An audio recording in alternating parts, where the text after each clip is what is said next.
picture this, you're on a sales call, crush the discovery, nail that pitch. You're right at the finish line, about to click those golden CC Amex digits. However, you hear the dreaded words, let me run to my bank first, or let me move money around first. Now there's an important paradigm to think before you even go into this objection and we go into the tactics of it. And that's the mindset of how you approach every single objection. With this objection specifically, this is the way I look at it. If I'm getting something like this at the end of the call and I let them go and run off to the bank or fairyland, I've already lost the deal. So what more do I have to lose by just throwing that Hail Mary across the field and try to get one last touchdown? Now, the number one rule whenever approaching a confrontational situation, especially during objection handling, is you want to approach it with playfulness or humor. Never forget that. Now, the way I would approach this, I'm just gonna open it up with a joke first. It's not 1903. You don't gotta run to the bank on horse carriage and send the carrier pigeon to me afterwards. So, to be frank with you, you gotta give me a better objection than that. Now, a lot of times, the joke itself actually just handles it. And they'll just be like, yeah, and they'll laugh a little bit like, you know, man, it's just that blank. And then you get the real objection, you can handle it. But now, if that doesn't work, that's when we're gonna get really advanced. So the first thing we're gonna do when approaching an objection, after the humor, is we're gonna ask for permission. So I'm gonna say, hey man, all good if that's what you gotta do. Is it cool if I give you a little bit of coaching before you hop off here? And they'll say yes, obviously. And then I'm gonna follow it up with a little bit more permission. I'm gonna say, and it's safe to assume that when you join this program, you're gonna be wanting coaches that hold you accountable.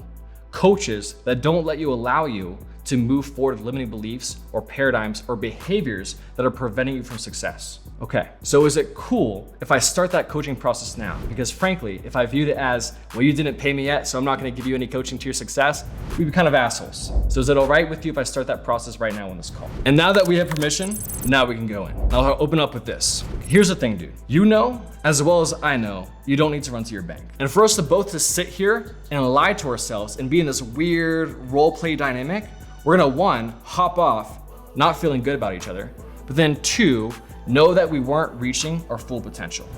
Now I want you to notice something. Notice how I'm saying we. I'm not saying you.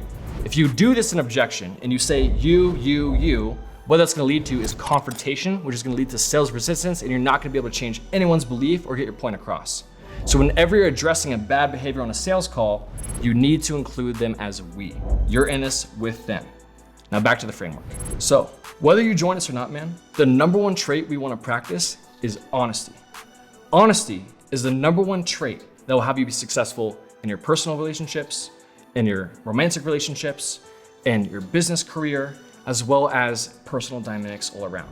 So notice now, we start off with humor, ease the tension. We brought in permission to change their belief. We're using the we framework to include them so they don't feel confrontational, they can fully accept what we're actually laying on the table for them. And now, finally, I've set the frame on how I want them to communicate to me, which is honesty. And I've set the frame in a way that's in their best interest, so that way, they can't argue with that. Now, once I've done this, now I can actually get to the real root of the potatoes and I can crack open the case safely.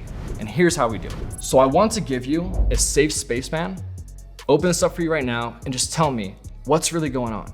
Because maybe you don't even want to do this, and that's completely okay. I just want what's best for you. But also maybe you do want to do this. Maybe you're a little bit nervous. Maybe there's some fears. Maybe there's some uncertainty that it's going to work for you. Or maybe there's something else. I don't know. But regardless, man, I want to open this space for you to break this pattern of not being honest and allow you to be honest to yourself on what's really going on. So can I ask you, man, what really is it?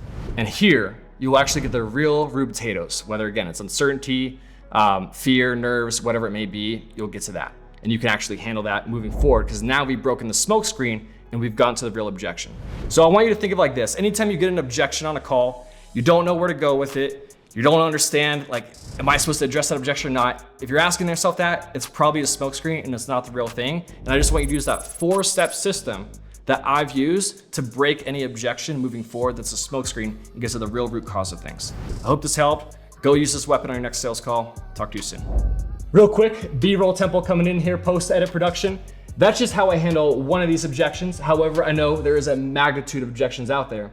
So comment down below which objection you want me to handle in the next video and we'll take care of it. Foot on the devil's net for the law. I'm done tap dancing on tour. No more interviews with the falls. Y'all can't even keep score. I pissed on my Grammy.